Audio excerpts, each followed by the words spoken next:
Historyang kahadlukan. Bisaya Horror Stories.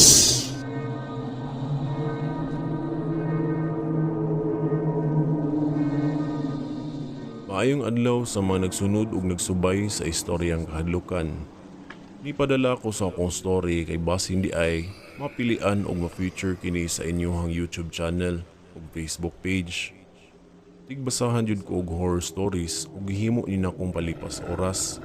Usahay, maminaw ko sa oras nga ting trabaho sa office while naka-play kini sa ako ang headset o cellphone. Itago lang ko sa pangalan nga Robelin, 35 anyos. Ug akong isaysay kining akong experience, kabahin kini sa butang nga gibilin sa akong lola sa dihang buhi pa siya. Ang akong lola di ay kay usa ka mananahi. Sa edad nga 52, nakita pa na ako si lola ato nga manahi. O pamao pagid siya motahi o bisag unsa. Makabuhat siyag mga bagbag, usahay sayal nga mga uniform ug mga pantalon pod. Mo-repair pod siya og mga nangagisi nga short ug ang inadlaw-adlaw niyang buhaton basta walay order, ang mubuhat og tagpisuhon nga trapulingin. Buutan kayo akong lola. Iubanon gyud ko ato niya kung i-deliver na niya sa balay sa nag-order ang gipatahi sa iyaha. Ang iyang kita, ipalit dayon niya og pangkonsumo nilang lolo duha. Kay lagi, nagdako man ko nga naa nilang lolo ug lola, pinalitan jud ko niya og unsa pud ako ang gusto. Makaana jud ko nga, inangga jud kaayo ko niya. Kay gusto man siya nga naa ko'y dawaan o makaon kung unsa iyang madawat nga kwarta sa iyang pagpanahi.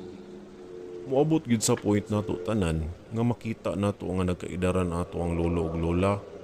Di gyud kalikayan nga makahilak ug mag-uol jud ko kay nalayo na ko nila kay dihang mitungtong naman ko og college. Makauli lang ko nga taga-simana na lang. Usahay gali, di gyud kay busy kayo sa schoolworks. Yan na pag-iklase sa weekend ug need tapuson nga mga reports. Taga-uli na ko ilahang lolo ug lola. Makakita yun ko kang lola nga magtahi siya og lipay kaayo siya nga nakauli ko. Ug undangon yun dayon niyang pagpadyak ang iyang makina, kaya di padyak man na iyang makina nga gigamit. Handaan dayon ko niya og mga pagkaon, usahay, katagan pagay ko niya og kwarta kay para daw pangbaon ako sa school. Miabot yun sa time nga akong gikahadlukan, ug mao na ang time nga si lola nihina na tungod sa iyang pagkatigulang. Nagpanglimot na siya. Tagsa na lang siya makasanong kung kinsa manggali ang ihang makaistorya. Pero og hisgutan na nako siya kabahin sa ihang makina. Daghan kay siya mastorya kabahin nako ana. Murag ihang tibuok life nakatutok kay gyud taon sa pagpanahi. Kay lagi grade 5 raman gud daw kuno down siya kutob. Nakarealize pud ko na need jud ay nako maningkamot aron ma-proud si lola og lolo nako sa akong unyang maabot. Kaskwela di ako sa kurso nga doktor sa medisina aron ako ra pud ang muatay man nilang lolo ug lola nako. Pero bilib ko ni lola kay og bahin nas pagpanahi nakasag-o pa gyud siya sa klase sa mga paagi sa tahi ug unsaon daw pagbuhat sa mga cutting ug sa pagbuhat sa pantalon ug mga sayal. Usahay sagol-sagol lang.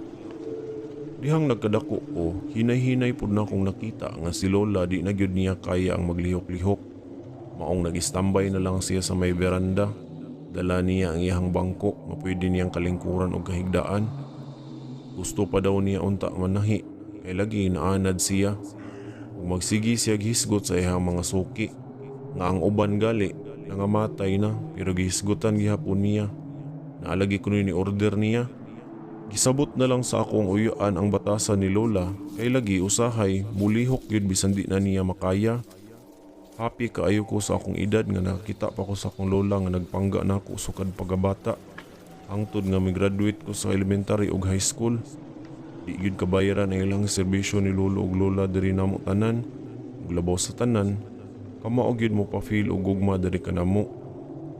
Nayo sa kaadlaw ato nga nakita nako si lola nga niduol sa iyang makina. Naminaw ra gyud ko niya ug unsa iyang mga pangstorya duol sa makina. Ug akong nadungog, nagpasalamat siya sa makina kay lagi mao daw kuno toy nitaguyod niya og nakapalit og parakaon namo. Sagol-sagol lang iyang gipang istorya. Pero mitulog gyud akong luha pagkadungog nako nga miingon siya. Unta ampingan kanila ha bisan wala nako. Ni-smile si Lola og nakita nako sa iyang dagway nga lipay kaayo siya. Mura gyud og naay kinabuhi ang makina para niya. Gigistorya-istoryahan niya kini. Mihalok pa kini sa may kahoy nga part ug gigakos ni Lola ang makina. Gitawag na to nako siya ug miadto na mi sa kwarto para mopahuway na siya. Mga alas 4 na to sa hapon ana, wala ko mag-expect nga mahitabo na gyud ang ikaguol na kung maayo sa akong kinabuhi. Si Lola nga naasulod sa iyang kwarto, wala na maginhawa og natuog ra kini. Gipukaw daw siya sa akong tiyo, apan wala na kini mo response. Naghilak na mi og sugod ato, uyog sa ako ang mga igagaw. Gibiyaan na gyud ay mi ni Lola, pero tinakong hilak ato og wa ko kadawat dayon. Ay bag-o pa ko kita niya ganihang buntag nga lagsik pa kaayo, ug happy kaayo og dagway. Pero karon, kalit lang nga nawala na siya. Oo, sakit yun mawagtangan og mahal sa kinabuhi. Pero angay gyud dawaton nga lumalabay ra diri tanan sa kalibutan ug naay katapusan ang tanan. Mao tong ni-contact na lang silang tiyo ug usa ka funeral service aron pagpahimutang ni Lola ato. Kami sa akong maig-agaw ug maigsuon, miadto dayon mi sa among mga kaliwat aron pagpahibaw nga wala na si Lola namo. Misaka ko sa taas ato aron magilis unta kog sinina kay nagkasingot ko. Diyang pagsaka na ko sa hagdanan, nakabantay ko nganong nisibog ang makina ni Lola sa gibutangan ni ini.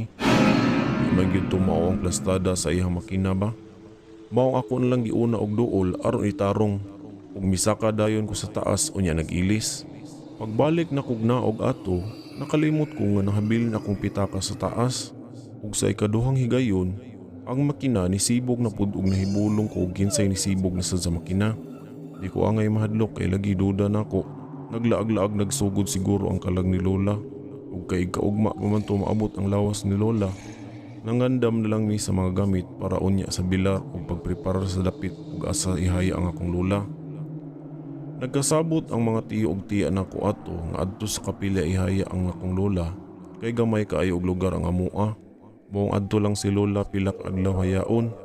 Dihang naabot na ang lungon ni Lola, pero tinakong hilak ato gyud ug mihilak ko nga nagsudong sa iyang life. Di gyud malikayan nga babalikan ako tanan niyang gipangbuhat diri namo. Labi na nako kay gipangga kayo ko niya. Ipalayo ko sa kapilya aron magpagawas ko sa akong kahuot sa akong dughan kay lagi akong Lola wala na. Miadto ko sa may unahan ug naghukdong ko tungod sa paghilak nako. Ug kalit lang naka-feel ko na ay nga murag ni hapuhap sa ako ang likod. Murag hapuhap sa usa ka kamot. Nakahinumdum ko nga mao na ang buhaton sa akong Lola kung naay mangaway nako sa una. Kung naay makasakit sa ako iya dayon kong hapuhapon aron mohilom nako. Nibugnaw akong pamati ato ug naka-feel ko nga murag naa si Lola sa akong kilid. Hinahinay na kong gitrapuhan akong mga luha ug inanay nga may barog aron mobalik adto sa kapilya aron motabang nila pagbalik. Oras ato sa pagtulog dihang mipauli ko sa amo kay lagi di na gyud makaya sa ako ang mata ug niingon ko ni tiyo nako na mauli sa ako sa amo ang una ug ang ako ang auntie miingon nga una lang daw kay niasikaso pa siya sa mga nabilar ug maapas ra daw siya. Mao tumitando ko ug milakaw na pauli sa amo Duol-duol raman pud ug muli si tiya gali. Dihang nasulod na ko sa amo nikalit og hilom ug naminaw ko sa palibot. Padung na unta ko saka sa taas. Dihang kalit lang na ako'y nadunggan. Gipaminaw ko kini ug di gyud ko masayop. Tingog gyud kadto sa pagpidal sa makina. Gipaminaw gyud nako kini kay basin tungod ra sa akong kaduka. Pero sa ikaduhang higayon, tingog gyud kadto sa makina. Nilibawt akong balihibog nakasampit na lang ko na. Lula, kung ikaw man gali na ala, ayaw ko hadlo ka laha. Namugnaw ko nga wala kasabot sa akong nabati. Ug kalit lang, mitingog kini og paspas kaayo nga nagpadyak sa pedal. Murag kusog kaayo ang pagkatahi. Gilingi nako ang makina sa may hagdanan dapit ug nakita nako nga nagtuyok-tuyok ra kini og iyaha nga wala may nagamit ni ini. Tungod sa akong kahadlok, minaog kog dali-dali ug migawas dayon ko pabalik sa kapilya. Pero tinakong dagan ato nga murag gyud ko gigukod sa kahadlok ug naabtan ko ni tiya nga nagpadulong na dai siya pauli. Nangutana siya ug naunsa daw ko ug miingon ko nga ang makina sa balay milihok kini og iyaha ug murag naay gatahi. Nakuyawan sa si tiya nako sa akong gisulti ug miingon siya nga basin si lola daw kini ug nagparamdam siya. Pag-abot na mo ni tiya sa balay, nahibong na pud ko nga naa na say nagtingog sa sulod ug miingon ko kang tiya nga nakadungog ba siya sa akong nadunggan. Mitandaw si tiya ug pagsudyod namo nakita namong duha ni tiya nga kusog kaayong gituyok ang makina ug murag yug na ay nagtahi og galingkod tungod sa makina. Kulit ang miingon si tiya nga, "Ma, ayo intawon mi hadluka ma, ayaw ka balaka, di na namo pasagdan ang imuhang makina. Amuan ang ampingan ug di namo ipasaya-saya lang." Ug kalit lang, mihinay kini sa pagtuyok ug gihuwat na lang gyud namo nga muundang. Nagdungan mi og ampo ni tiya ug naghilak ming duha tungod sa among nakita ug sa experience namo atong orasa. Pagkahuman sa among pag-ampo, niundang rapod ang makina nga mura og walay hilabot kaganiha ug nagpasalamat mi nga okay na.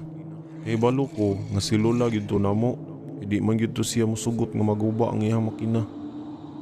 Human ato nga nahitabo na mo tiya ang kabahin nga giparamdaman mi sa makina, misaad yun ko nga pagalimpyuhan namo ang makina ug nagtatpon po di ay ko og tahi aron di ko malimot sa mga binuhatan ni lola. Usahay, naagi mga mutang nga dili siguro kayang biyaan sa mga namatay na. Samot na og parte kini sa ilang kinabuhi. Ngita siguro silag mga kabinlan nga magsaligan og mag-amping niini sa butang. Sa akong lola, daghang salamat la ug unta di na ko nimo hadlokon. Ibalo ko nga nabuhat rato niya kay gusto gyud niya na ay musunod sa iyang makina. Ug diri na lang kutob ang akong istorya nga i-share sa inyo ha. Daghang salamat Istoryang Kahadlukan Bisaya Horror Story Channel. Daghang salamat pud sa pagbasa ug more power kaninyong tanan. God bless sa mga naminaw ug nagabasa pirmi sa inyohang mga istorya.